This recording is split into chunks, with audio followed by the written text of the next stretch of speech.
Most of the times, companies are only measuring when the lead came into their systems up till new business. And they would say clients buy within 2 months. Our benchmarks say that for B2B SaaS companies, it takes 211 days for your prospect to go from first touch to close new business. Have you experimented with similar educational content strategies? So one of the best performing pieces of content for us that is actually gated is B2B benchmarks.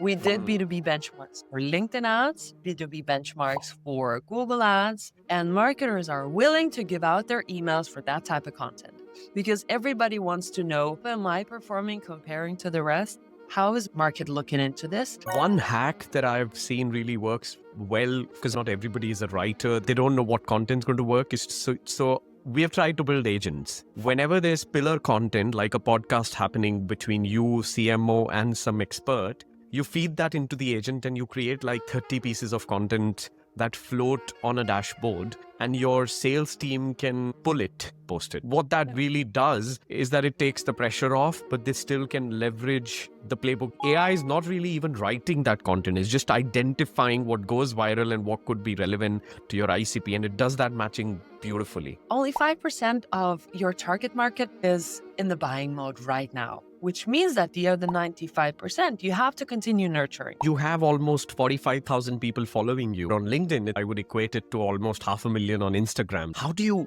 decide on that calendar? I'm going to disappoint you. There is no calendar. Hey, Laura, thank you so much for joining me on Edbound with Kinner. It's such a pleasure to have you with us. Kinner, very much pleasure of mine to be a part of your podcast. Thank you for inviting. Lovely.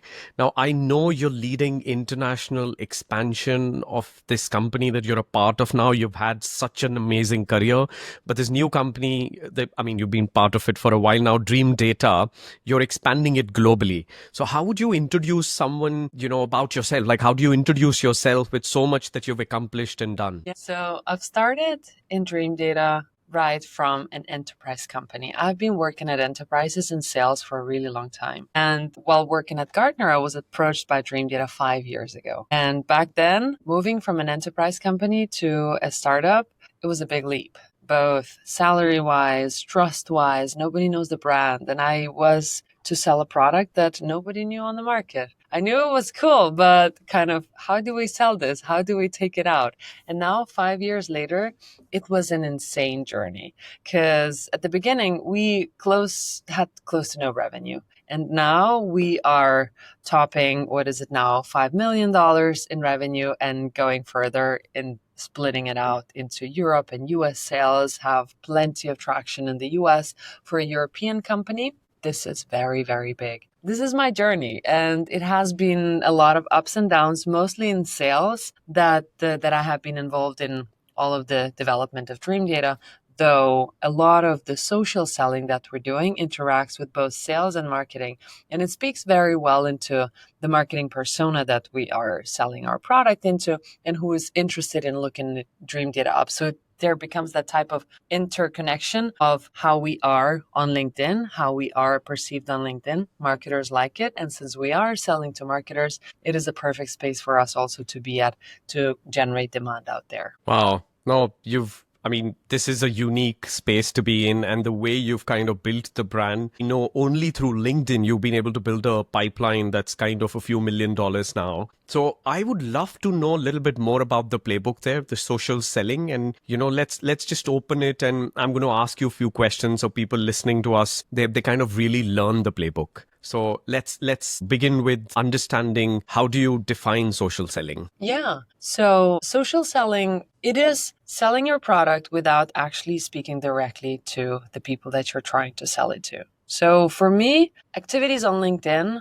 posting on LinkedIn is like selling one-to-many. It's very much marketing, but at the same time, since you add a person to it, so it's not the brand, but it's a person with a personal brand who is doing this social selling, social posting to start with, and selling comes in later on, then you're able to build out that type of connection between that this is a person who speaks the relevant message to me depends on who your ICP is. For us, it's marketing and operations, who speaks relevant topics for marketing. And then later I figure out that that person works at a company that sells a product that is very interesting for me. So we figured out how to do it both to combine messaging that is relevant for marketing, but at the same time, niching in and showing our own product on LinkedIn as well. So that type of inbound for Dreamdata is being generated both from general posting, but also creating an interest to your product because we are creating a brand out there. Wow.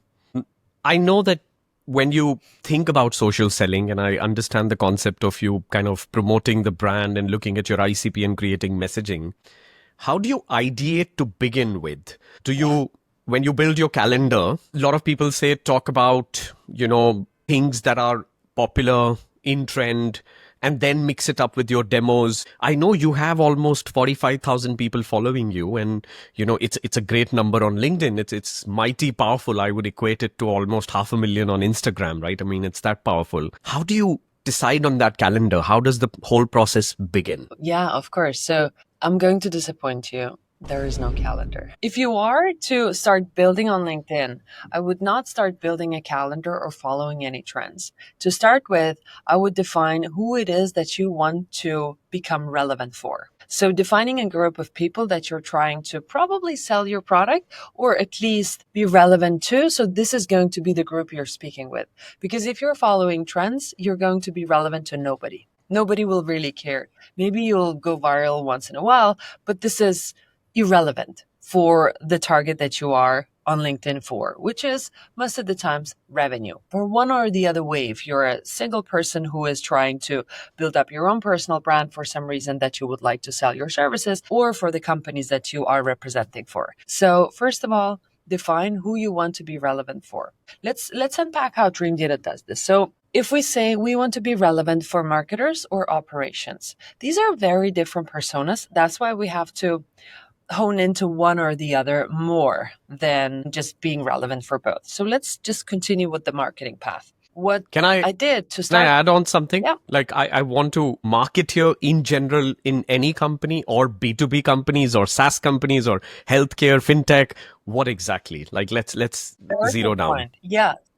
That starts with the ICP of your company. So now if we're only talking of how am I going to sell this product on LinkedIn through social selling that I represent. So I represent Dreamdata, and Dreamdata is being sold to B2B SaaS marketers. And B2B SaaS marketers, most of the time, higher up in their ranks, like a director, VP of marketing, or a CMO. Most of the time is director or VP of marketing who see the biggest problem. Actually, it's most of the times not the CMO. They would just receive the reports. Okay, so now we know the seniority of the people. Then at the same time, you have to define, okay, so what type of problems are they sitting daily with? What is it that they care about that is interesting for them to read? And when you have unpacked that, most of the times it will not be stuff that you sell and your product does sell, which means that you will have to speak about some of the things that will attract their interest to start with to find you as an interesting person to follow on LinkedIn. The next thing that happens as well is that you have to understand how do they engage. So if you're selling to, I don't know, CFOs, that will be a totally different conversation than you're selling to marketers. Marketers do like to be entertained. It's a very hard crowd to sell to, actually, because they scroll past by, they see your bullshit, and it's a very, very hard crowd because they know how to do this thing. And when you're doing it to them, then they definitely see that through. That's a great point, actually. Yeah, and it's very hard, but they're on LinkedIn. So that's a good part of it, because they're on LinkedIn every day. So for them to find you, you have to be genuinely prepared with what type of content are you going to release, what is relevant for them, and double down on that. Is that the topics about measurements? Are those the topics about, I don't know, hiring, creating content, whatever that is that marketers in the roles that you're trying to sell to are interested in? The next part, they like to be entertained. That's where I was heading into. They like to be entertained and stop the scroll for something exciting. And that's where video comes in. That's where figuring out how the marketer's brain work when they would stop the scroll at something that is either fun or entertaining or something different that would stop their scroll for them to see you. And when they have already stopped the scroll, I would close to all the times I would say, it doesn't really matter what you posted about. If they stop their scroll once, twice, 3 times, they started to see your name. But when they see you the first time, it will mean that you will have to have relevant content for them to continue seeing you and wanting to see your content and to follow you as well. So now we've unpacked how do they actually engage in our working out LinkedIn for themselves. And then the next part is to niche in and look into what type of parts of your product would you like to show to your target audience that would stop their scroll and pique their interest. For Dreamdata, it is showing customer journeys. It is one of the most asked features of the product. Every time we post something about a customer journey of a client that we won, or unpack it of where did we see LinkedIn ads or something else that people usually don't see, marketers love it. The thing is, it is not the most impactful feature of our product, but it attracts a lot of eyes because it's something that companies do not have and wish to have. But once we have attracted that attention to show how marketing is impacting the whole customer journey that we're showing on LinkedIn, we've already shown our product. So what we're showing is this person is speaking about the relevant topics I want to follow. Sometimes they mix in the stuff about their own product and show interesting stuff that I still want to see. And only 5% of your target market is in the buying mode right now, which means that the other 95% you have to continue nurturing. So they wouldn't book a demo with you here now. And then you have to start mixing in what is it that you would like to do as next steps. Do you want to do outbound to those people? Do you want to let them be and just follow your content and come to you once they're ready? Because again, we're selling to a very hard crowd, marketers. So very likely they will not respond to anything you send to them. They'll follow your content. And if you start a conversation with them, that's a way to go for us to start meaningful conversations before you actually pitch the product. There's a magic that happens when you start conversations on LinkedIn in direct messages and you've got the response from both sides. They will be exposed to your content even more. There is 1 billion people on LinkedIn. What is it? Like 5% of them only post daily, which means that there is a lot of content coming out there. And not everybody who you're connecting with or people who are following you are seeing your content. So you have to find your hacks of how are they going to start seeing your content. So when you start a conversation one-on-one, a meaningful conversation, it should not be as like, oh, I saw you like this. Do you want to book a demo? It's like freaking not, because it was just an interesting post for me. That's why I liked it. So if you just start a conversation like a normal human being, they will start seeing your content even more.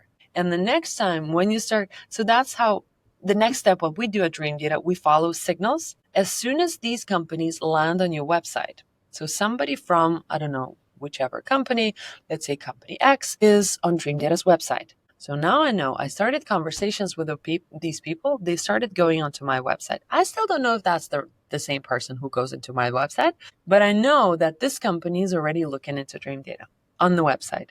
We would see that they're looking into pricing or product pages and various stuff. Now I'm seeing signals that they're actually interested in the product.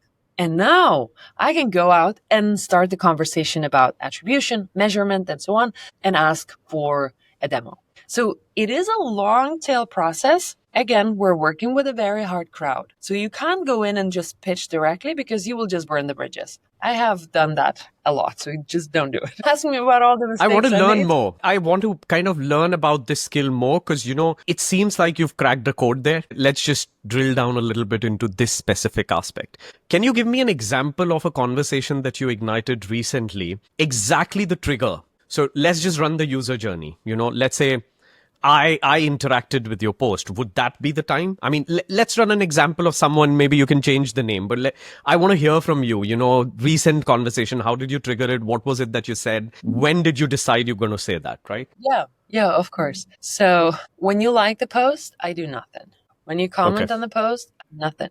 I would respond to a post. We would become friends, comment friends. The good thing that happens when you comment on my post and I respond back, you already feel like you've got a conversation with me going on in public. So there's the weirdest thing on LinkedIn when people get a comment on their post and then they would respond it in direct messages or say, I'll respond to you in a DM.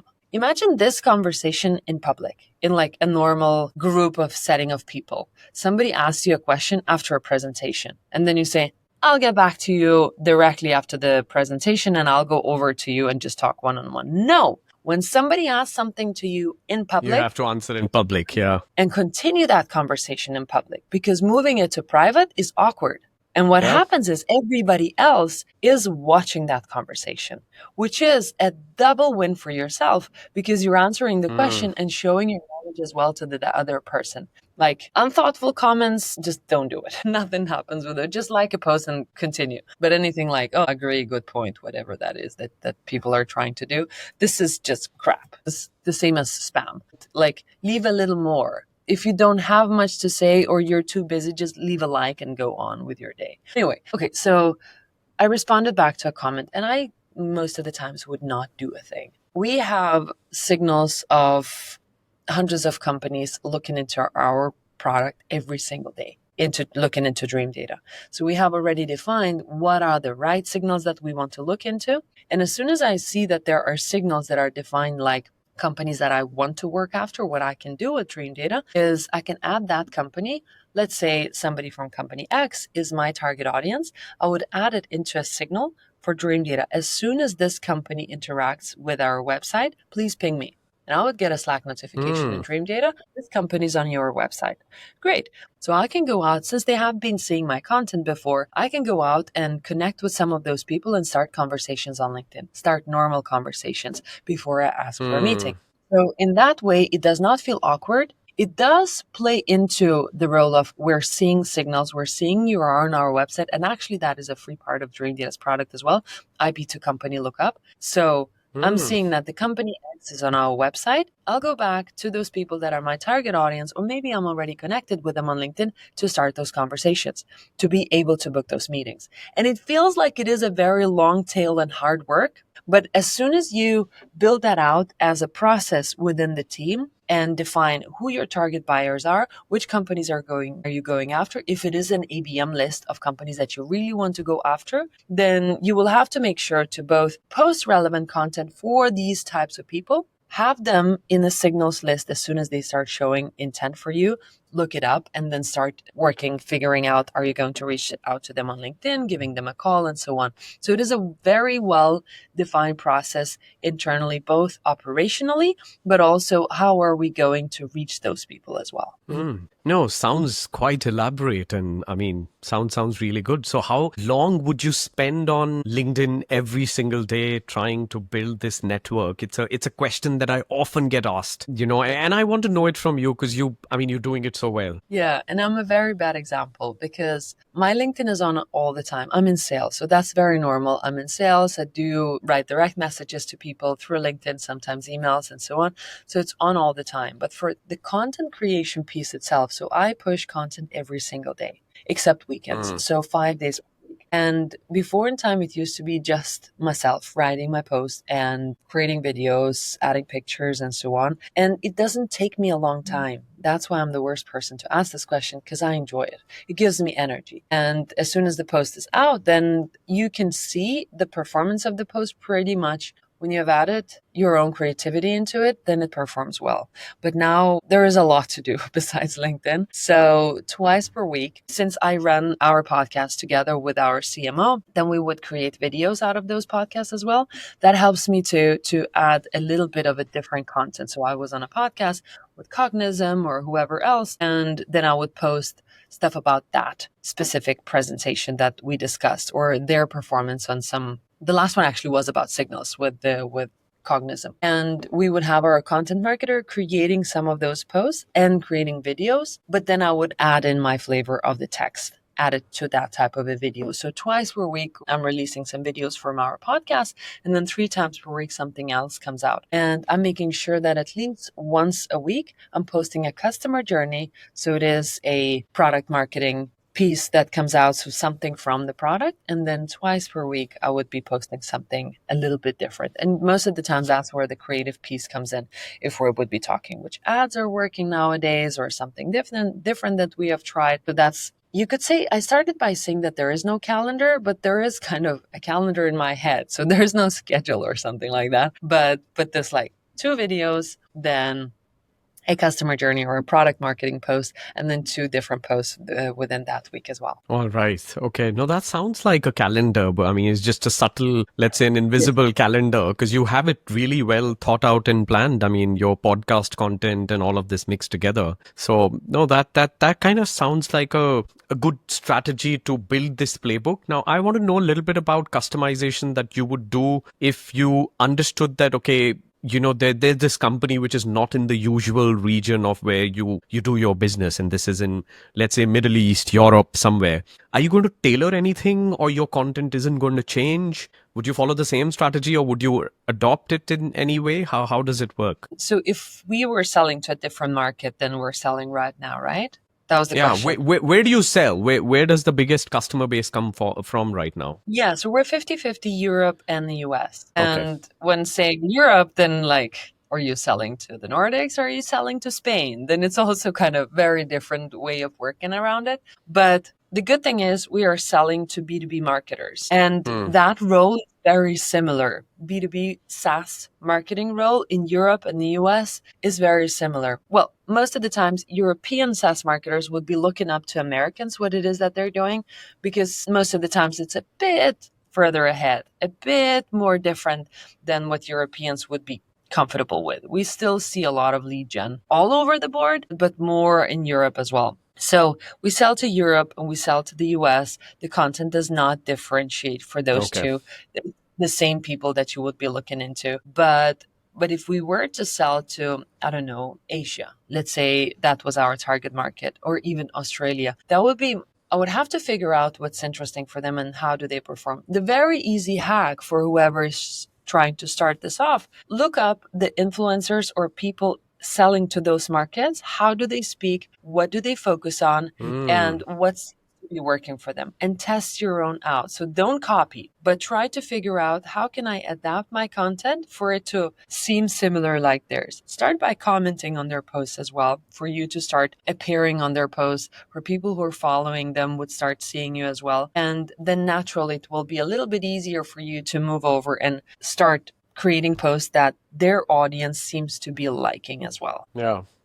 No, makes a lot of sense, actually. And that's a great hack. I mean, I kind of like it the way you're putting it with the influencer crowd. So I'll quickly kind of shift gears to talk a little bit about, educational content. So we at Edbound, I mean, we are building a product that can help people generate leads with educational content like webinars, podcasts, white papers, ebooks, and then you build your whole GTM centered around it. So whether you go to a conference or you do anything, you kind of center it based on that. So have you experimented with similar educational content strategies? I guess so. So this will be a little bit out of what I do every day, but I can reflect on what our marketing has tried with various types of content. So the best performing content for us, when people are saying lead gen does not work, people don't want to give out emails, they probably did not create very high value content. Because if it's high value content, people do want to give out their emails. So one of the best performing pieces of content for us that is actually gated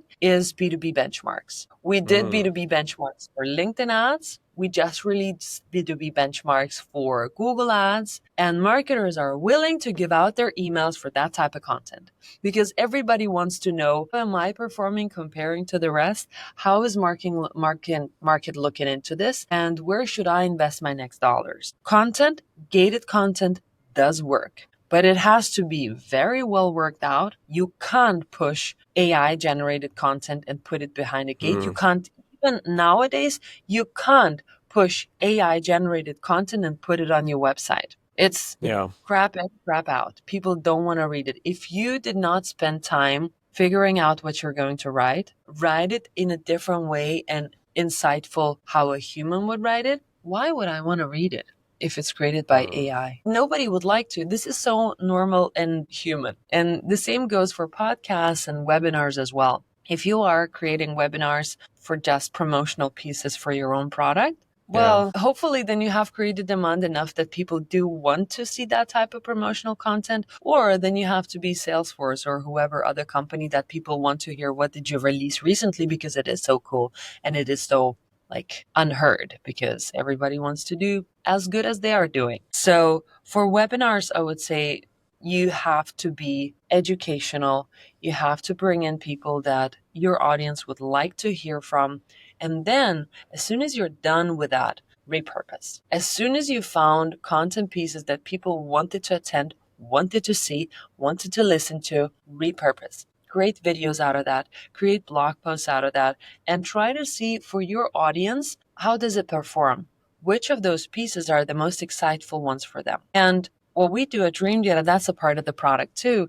Then we follow the customer journey and figure out, okay, so which of those content pieces are generating top of funnel for us? Which of those content pieces that have been read actually move into sales qualified leads or new business? So we were totally surprised by some of the pieces on our website are performing so well at the very end of the customer journey for closing new business.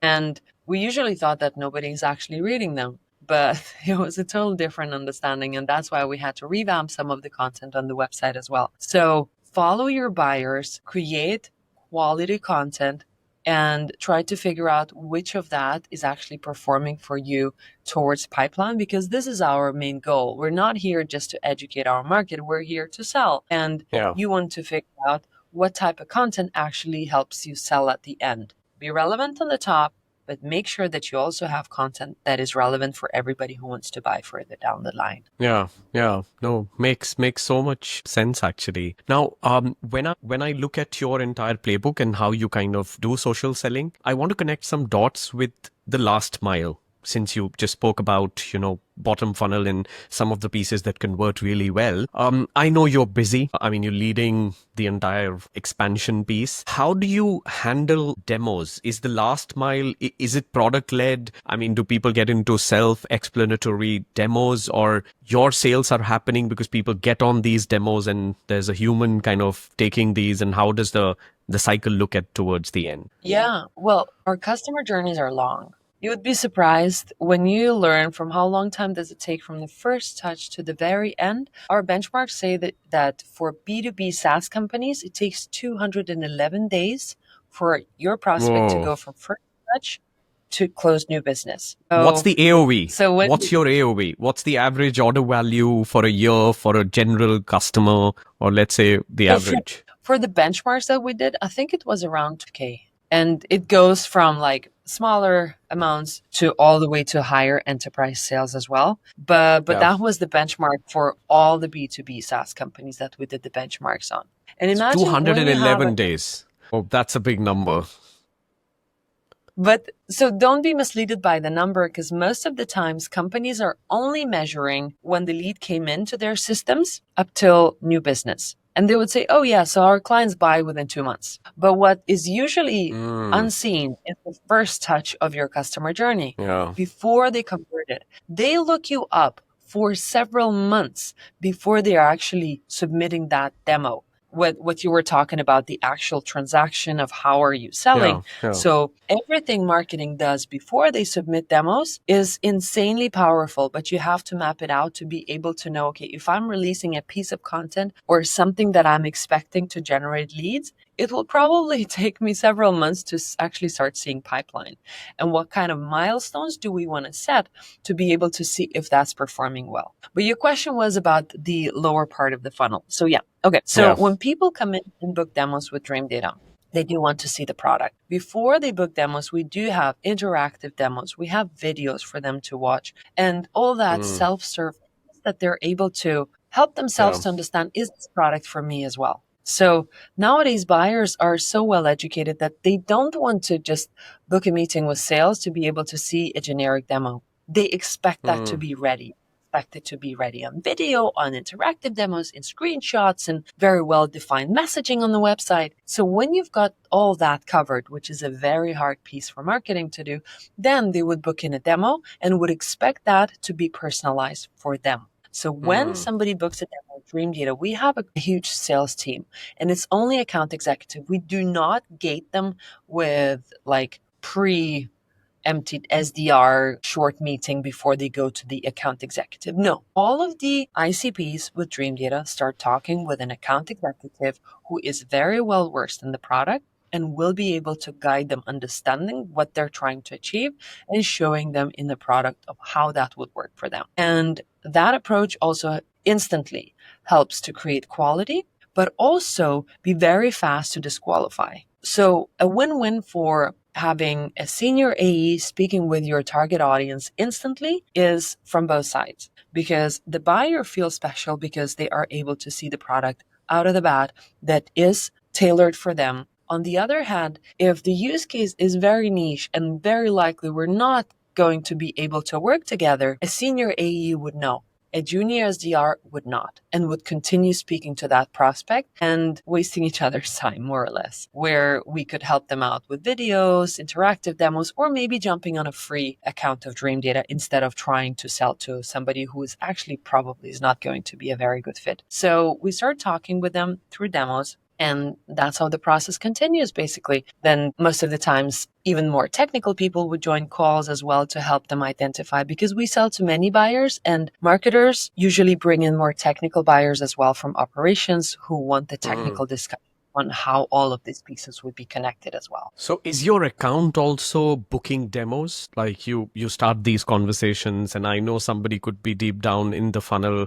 You heard a signal when they visited your website. Now, is your account, or are you also able to, or are you driving any demos directly from LinkedIn? Yeah, I do. So we do have an SDR who works the signals and works in a very diligent way only for ICPs who are showing signals. How are we reaching out to them? But if we're seeing an account that I definitely know those people on that account, or is it a very highly targeted account, I would definitely reach out to people. This is what works the best. Our CEO does it. Our CMO does it. All of us. So the best channel as well is finding the right person to reach out to the target buyer as well. If it is your CMO, if it is your CEO, everybody's in sales. And I don't know what size company has to reach when your CEO does not do selling anymore. But at least in Dreamdata size, we're still the size where everybody's in sales.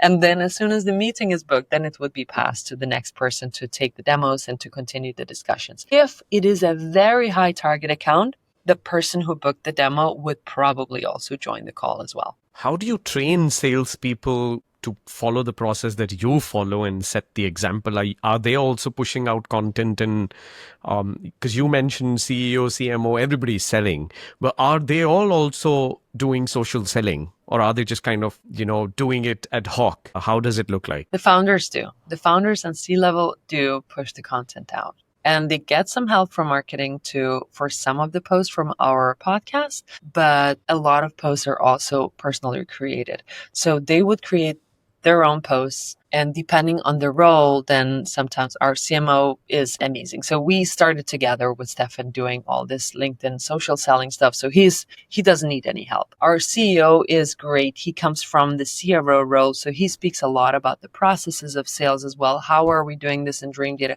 He did another amazing hack. It's not even a hack, but he opened up his calendar for LinkedIn community to book him for meetings as well if they wanted to chat with him. Shows the openness as well of people to join a conversation, and a company that we do want to hear from our buyers and our target audience as well, even though you don't want the demo with Dreamdata either. So it's the founders do, but your question also was a little bit about the sales piece too. We do not push salespeople to push content on LinkedIn. Do encourage it very highly and celebrate it when they do, but we do not push them to do it. The reason for that is that it is your personal profile and your personal preference if you want to do that on LinkedIn or not. So this is your social media.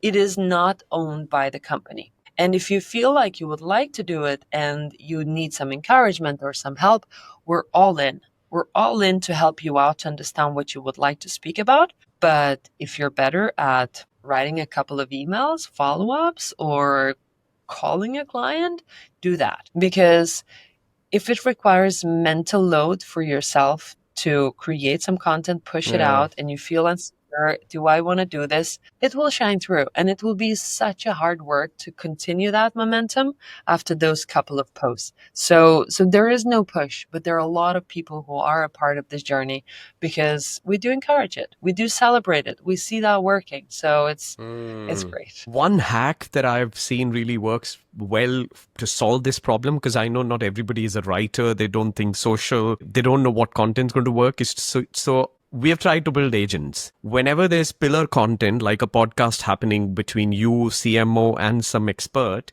you feed that into the agent and you create like 30 pieces of content that float on a dashboard, and your sales team can pull it, post it, or click on a share button and post it. What that really does is that it takes the pressure off, but they still can leverage the playbook that you use, because they don't have the time and the bandwidth and the, let's say, the skills to identify that content. But I think with AI, it's going to keep getting easier, because AI is not really even writing that content. It's just identifying what goes viral and what could be relevant to your ICP, and it does that matching beautifully. Yeah, I like that way. I like it. And it also has a very good moment of that the AE, let's say it's an account executive who would like to be out but don't know what to post and so on, using that content, now they feel like they are already contributing to LinkedIn, which means that, okay, now I have tried this and I can do this once in a while. This still feels very automated, very much not me. But the next time they want to do it, they will tweak some wording. Another time they will write something different, sentence by themselves, and suddenly they are able to write the full post. So start crawling before you start running, really. So this is a great part, but I would be very cautious about AI. So we do very similar stuff, like have agents created for each and every person. This might be the way how you speak. It still doesn't do the thing. I mean, you still have to have a person behind it, writing and rewriting stuff. So I would, nowadays, when AI content is so easy to identify, it's good to encourage people to post it for the sake of, now I'm out, like the Band-Aid is off and I'm able to do that over and over again. But I would encourage it a little faster for them to add in their own ideas, add in their own messaging, so it does not feel too automated. Yeah. No, the key there, where it doesn't sound automated, is to not have AI write it. AI has to identify from the conversations happening in the real world. So like this podcast, there are at least 30 to 40 posts, short LinkedIn posts and shots that could be pulled out of this without any edits. Because we're talking, this entire conversation has so many nuggets. You spoke about so many great things. The job of AI is just to identify and hand it to them. Right. So that way it's your voice. I think it's great. I think it's a very good way of helping people to come out and actually do the social selling. So it's a good way. I like it. Yeah. No, super cool. Now, I know that you've cracked this formula really well with the personal brand bit, and you're driving real business outcomes. So I kind of understand that you have a background in journalism and communications that influenced your approach maybe to this. Do you think that? Did that really help you in getting this playbook right? Likely. So the very funny backstory of this all is, when I was choosing what did I want to study when I was finalizing my school. So number one priority for me was journalism. And that is so funny because I did not get into that school. And then I ended up studying sociology, which also kind of close, but not the same thing. But I worked at a radio station. I was doing presentations on stages and so on. And then as soon as I joined enterprises, started working in SaaS, it all disappeared. I stopped altogether doing anything creative. I stopped painting. I stopped doing anything like writing stuff, whatever that was. And when I joined Dreamdata, one of the things that I spoke with our CMO, so I would like to go on stages a little more, because it used to give me a lot of energy to be able to present to people and to convey a message. LinkedIn became my stage to start with. Through video, through content pushing out, it does require that type of kind of openness to be on LinkedIn and to be vulnerable with a little bit different content to be interesting for your audience.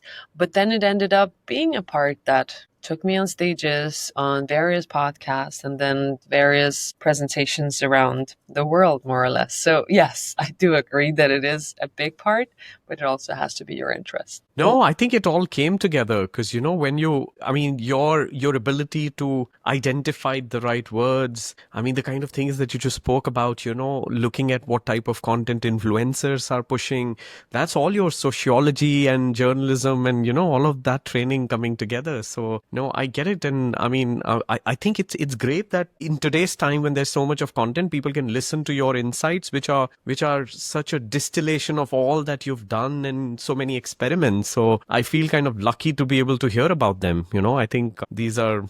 I'm happy to hear that. I'm very happy to share those with anybody who would like that. For me, it sounds very simple because we walked through that road already. We tried this out and now we're just like reflecting of what has actually worked. So other people don't have to repeat mistakes maybe either. So what would be one advice that you're going to give to a new company that's going to go from, let's say, their 0 to 2 million journey? I don't even call it 0 to 1 million journey because now with AI, you can amplify so much, right? And I've spoken to so many people who've gone from 0 to 5 million journeys, like old companies would go, they're 0 to 1. So what would be that one piece of advice? Yeah. So to start with, you have to test a lot of things out, but make sure when you test things out, you don't over prepare yourself for it. Because a lot of people would start making plans. What do we want to do? This is our big plan of how we're going to be on LinkedIn or whatever that is. Don't overcomplicate it. So at Dreamdata, most of the stuff that we're looking into right now that are so successful, like our podcasts, our blogs, and our social presence, just started as an experiment. That was not documented at all. Somebody was curious to start something off, to try it out. It failed. Then suddenly it succeeded. Then we started to see some of the nuggets of either pipeline coming through or people mentioning that it's actually working. And then we honed in and defined how do we want to do this in a structured way as well. So when you're early stage, test a lot of things out. And then as soon as you see something working, pick it up and make it a habit to be able to structure it a bit more so more people can follow the same playbook as well. So it can be broadened out into more content or whatever it is that you are going to double down on. But then do it. But also be fast on dropping things that are not working either. So I have these quick questions that I just want to know. Apart from social selling, do you have outbound marketing like cold emails, anytime, any experiment that's run? Did you give up on it or is it still running? Yeah, we do outbound. We do outbound and we do outbound on warm accounts. Again, as I mentioned, we have so many signals coming in. Since we have defined the ICPs we want to sell so it's not pure outbound. It's not pure outbound. It's like pure, it's kind of like, that warm outbound's not typically outbound. Because you've already had someone interact with your brand and it doesn't sound like a cold email anymore because, you're following signals of interaction, which is actually rare. Usually people follow signals like, okay, this company raised a Series B, now hit them. And that's it. There's no interaction or visit happening. So, that's a good one. That's a good one. What works the best? If you were to name 5 things that works for your expansion, all that you're doing in GTM plus sales combined, what are the 3 or 4 things that get you the best results in terms of top of the funnel leads, top of the funnel specifically? For top of funnel, quality content to start with, being top of mind with good quality content. Again, if you want to gate it or not, it works when you put in the sweat into it and then it actually works out. Defining who you're selling to so you can create that type of content is very important. It's kind of top of the list. Because if you started to create good quality content and nobody wants to read it, I'm so sorry, but it's going to be forgotten. So define who you're selling to, create quality content, then distribute it there where your buyers are. Our buyers are very highly on LinkedIn, so it works very well, both from the Dreamdata's brand perspective, but also the personal brand. Hone into your founders, make sure that they are on that platform as well that actually works, because your buyers do want to hear from your leaders, and they are the easiest pipe for you to create as well by trying to book meetings too. So if your leaders are leaning back and just steering the company, there's a lot of revenue that is actually lost, or at least top of funnel that could be booked for that too. Defining the easy ways to do it. This works really well. And from the very simple advices, like speak like people would do. Nowadays, it's just so freaking hard to do outbound. And especially if you're doing it cold, imagine how many companies are hitting that company who just raised funding. Oh, they just got 100 million. Let's all try to sell to them because they've got money to buy my product. No, because they don't need your product. If you have created that demand before they actually raise the money, then it will be so much easier for you to start conversations and figure out if they do need your product. So figure out that before you hit them with cold. Cold is hard. The next thing that is working, and I know a lot of people saying it's dead, it's cold calling. It's freaking hard. You need a person who has the biggest grit in the world to do cold calling, be rejected, no pickups. And you do that.